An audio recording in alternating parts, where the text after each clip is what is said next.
This USB Mini, everyone uses it to charge the GoPro.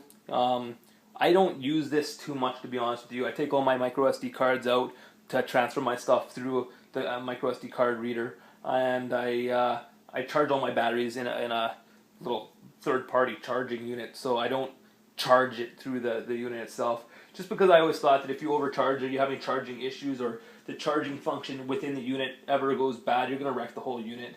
Because, I mean, if you've ever overcharged a battery before, they do leak battery acid. I don't really want to do that inside my GoPro, so I don't want to do it. I got another one of those cases there, just that the LCD screen came in. And there I keep a HDMI to micro HDMI. This is great to have, like I was talking about before, nice and short. I got full-length cables, and you usually don't need them for anything, so it's nice to just have a little tiny adapter so you don't have to be lugging a lot of extra stuff around. There's a SD card reader that has the micro SD adapter. I like this because then if I don't have my other micro SD card reader on me, I can just throw it into an SD slot into a computer. Most slots have them nowadays. And then inside this case, there's always been a spot for a micro SD, but I cut out a little spot underneath it so that I can actually hold multiple micro SDs in this case. So I can hold like 5 or 6 micro SDs in here. So if you got 5 or 6 64 gig micro SDs, you got a decent amount of time of recording. And then I have the 2 kits, so I can hold 10 of them, which is ample. Next thing is these back doors for the GoPro Hero 3.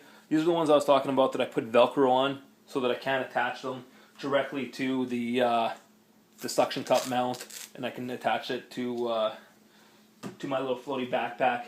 I prefer when I'm using the GoPro in water, if I'm not going to be in there for long periods of time, to use the smaller backpack or the smaller back door, because I don't usually run a backpack. It's a lot of extra weight, and if you're using suction cup mounts and stuff like that to hold your GoPro places, I'm always worried that that extra weight is gonna jar it loose, or when I'm trying to float it with the backpack that it's gonna be too much weight, or I'm cautious, so I try not to do that. So here's the one for the backpack, the back door for a backpack. It's a little bit bigger. It's got the side button, and you can see here how I have the Velcro on it again, and then you see how I notched it out kind of, and then inserted that Velcro. When you attach it, it gives you a little bit more of a low profile, nice and clean looking. It does look a lot, I know it does still stick out, but it does look a lot better than it originally did. And then I have my little tether on the bottom here, just as a backup. So you can see how that's a lot more low profile. The good thing about this too is you can just pull it out. It's nice, you just pull it off, disconnect it, and you don't have to have your floaty on there. I'd much prefer the Velcro over the permanent fixture, just because I like to take it off and use it for other things. And this one, like I was saying before, you stick it to something and you can just throw your GoPro on there and it's stuck. It's pretty good Velcro. Works well for my purposes. I don't know if I was a shot, so yeah, just stick it on.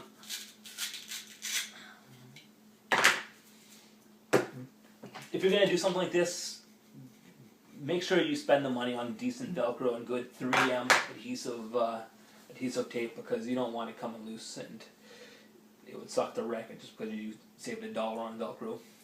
Another thing I have in here is HDMI female to female, like a little adapter, so I can take an HDMI cable, plug it into my TV, and then one in the back. I have a very large LED TV that I use for most of my viewing, and I'm not going to take it off the wall because it's flush mounted and all that stuff. So I leave one extra HDMI cable that I have access to that I can just pull out from behind the TV, and then I plug it into here, and then I'll use another HDMI cable off of here to the device. It might deplete the quality of the video just a little bit, but I don't care too much because it's not my post-production video anyways. Next thing I have is chargers. So here I have a wall charge unit. It's nice, flips open, plugs into your wall, throw a battery on there. Usually charges the battery in about 2 to 3 hours. You only usually get about, out of these new GoPros, you only get about an hour and a half, 2 hours of recording time, I guess. Somewhere in there, depending. So I did go out, I got multiple chargers. I keep 2 chargers on me in here, just because when I am out and I want to do some filming, I can charge 2 at a time. If it's going to take 3 hours to charge 2 of them, then I usually have enough batteries. And I keep an extra, here's my 5th battery, I was telling you I hold 5 batteries on me. So there's the 5th battery, 2 chargers, and then I keep another battery in here like I mentioned before.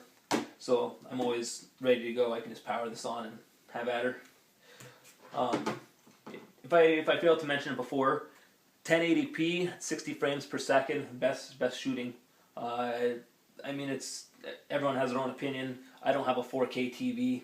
I wish I did. If anyone wants to give me one, feel free. But I don't have a 4K TV, so I'm shooting in 1080p, and that's about all I fit in there. But considering the size of the case, it does hold quite a bit. So next thing on the docket, helmets.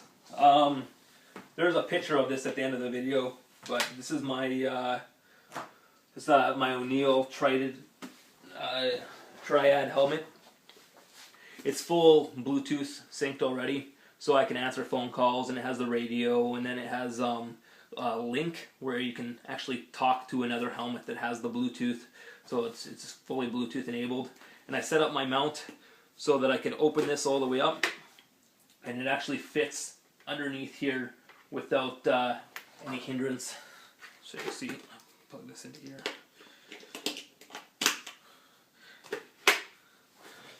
My windscreen doesn't hit it at all, doesn't have any vibration noise, and it gives me a good shot so that you can't really see the screen when it's up.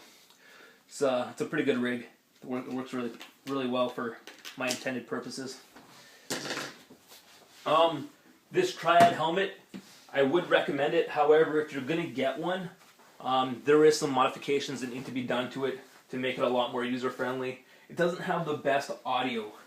A lot of people complain about it, that it's not loud enough. You're doing 130 miles an hour, like 180 kilometers an hour on the highway or whatever. You're going to have an excessive wind noise, and you won't be able to hear very well through your audio system. What I did, and I recommend doing, is you can actually access your speakers. They're not very big. You can take them out. And so what I did was I took it out. You got to get something like a Beats by Dre, or like Polk Audio speakers, or something of that caliber that has a nice solid earmuff style that's externally powered. Plug it in line. It'll work amazing, super clear quality of sound, and it makes it exponentially better. So that's a recommend if you're willing to do the optional upgrade. Next thing we have here is my helmet that I use for snowboarding. The thing about this helmet is, like, I like it. It's a cheaper helmet, it's just a K2. You get them at Sport Check or whatever. They're like 150 bucks, nothing special. It has the ratchet strap on the back. The worst thing is once you have your GoPro set up and nice and angled and everything, to be messing around with your helmet, and if it's loose or whatever, it's good to have one with the ratchet strap. Most helmets nowadays have some kind of adjustment in the back, but I really like one that you can do blind, because it's nice to be able to just keep it on your head and then tighten it up and not have to take it off and fumble with it. But this mount has held up very well, and I got to take my hat off to 3M, because they do make very good adhesives, and I believe that they're the ones who made the adhesives for all the GoPro products here. So, good job 3M, good job GoPro. The majority of this stuff is GoPro. There's a few things, such as, I gotta find something that's not made by GoPro and not made by me. This strap, not GoPro, Chinese made. I've tried it out a bit. I can tell you that the strap itself, the type of plastic it is, if I go and use this on my sled, this is my snowmobile, I don't know, a lot of you guys might not know what a sled is, so my snowmobile, if I use this on my snowmobile, this will shatter. I can tell you right now by the flexibility of it, it's pretty stiff plasticky rubber, so I can tell that if it hits something and I have it torqued down, this will shatter on me for sure. But it's Chinese, it was $10, so I mean, I guess I can't complain too much. The other things, suction cup mounts, the GoPro ones, amazing. If you use a different one, be cautious because they're not really designed the same. They don't really have the same negative pressure, the same vacuum created on the suction cup, unless you get one that's good.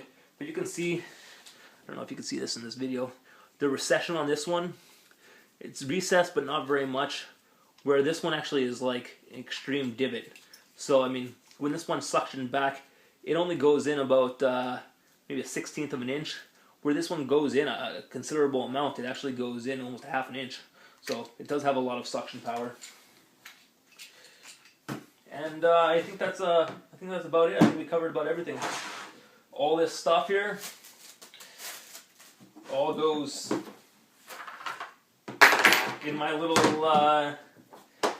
in and or on my little Pelican 1150 case.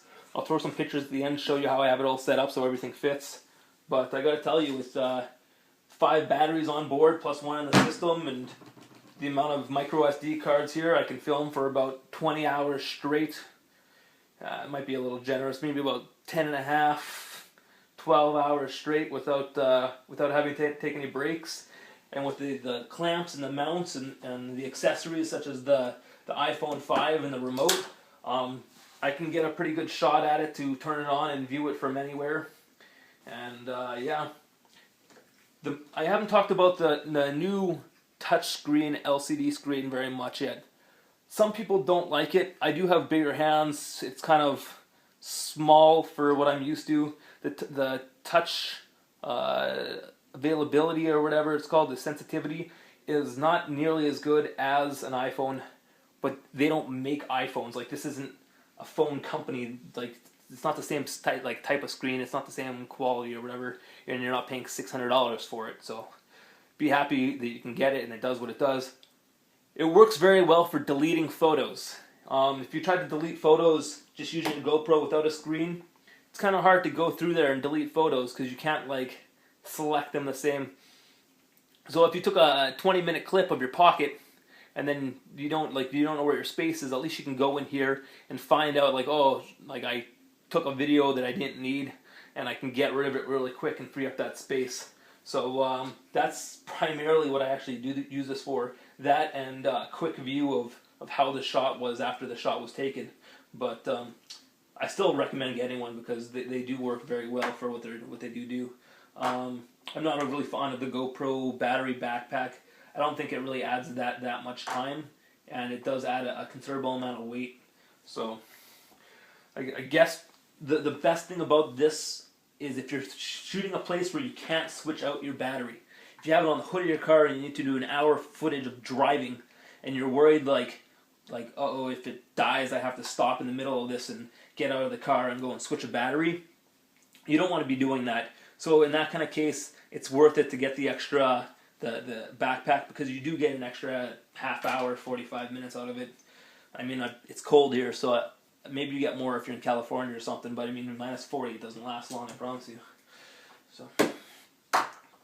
So that's what we're working with right now. It's 10 days in, and we'll have to see. Hopefully I can get a chesty mount. That's one thing I'm looking forward to getting. If you guys make a 3D case, I will pick up the 3D case and another GoPro Hero 3 Black Edition. I will.